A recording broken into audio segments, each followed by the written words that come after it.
महात्मा फुलेंनी जाऊन गडावर जाऊन महाराजांची समाधी शोधली आणि त्यांनी शिवजयंती सुरू केली. तिला काउंटर म्हणून टिळकांनी गणपती सुरू केला.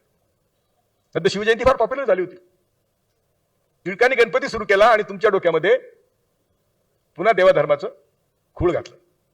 आणि मग त्यास का केलं असं? तर सगळे ब्राह्मण एकत्र झाले टिळकांच्या मीटिंग यांच्या खाली आणि सांगितलं की स्वातंत्र्य मिळालं तर हे फ्रँचाईज व्होटिंग, सगळे व्होटिंग होणार, सगळ्यांना मतदानाचा अधिकार मिळणार आणि आपण तर 1% म्हणजे विषारी ब्राह्मण 1% कमी आहेत.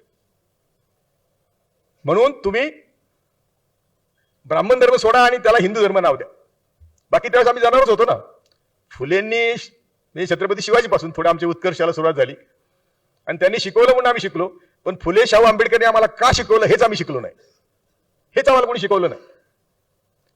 फुले शाहू आंबेडकर म्हणत होते की ज्या व्यवस्थेने तुम्हाला हजारो वर्ष शिकू दिलं नाही त्या व्यवस्थेविरुद्ध लढणारे सैनिक तुम्ही तयार व्हाल म्हणून शिका. आम्ही काय केलं? आम्ही आरक्षण मिळालं त्यांच्यातच सामील झालो. आम्ही शिकलो त्यांच्यातच सामील झालो. मग त्यांच्याकडे बघायला लागलो. आम्ही त्यांच्याकडे मुगा घ्यायला लागलो. आमच्याच लोकांना आम्ही लाथा मारायला लागलो. कारण आम्हाला शिकवलंच नाही. अरे बेटा तू शिकला कशासाठी? की ज्या व्यवस्थेने तुला शिकू दिलं नाही, तुझ्या बापजात्यांना शिकू दिलं नाही, संपत्ती ठेवू दिली नाही, त्यांच्या विरुद्ध लढण्यासाठी तुला शिकवलं आम्ही.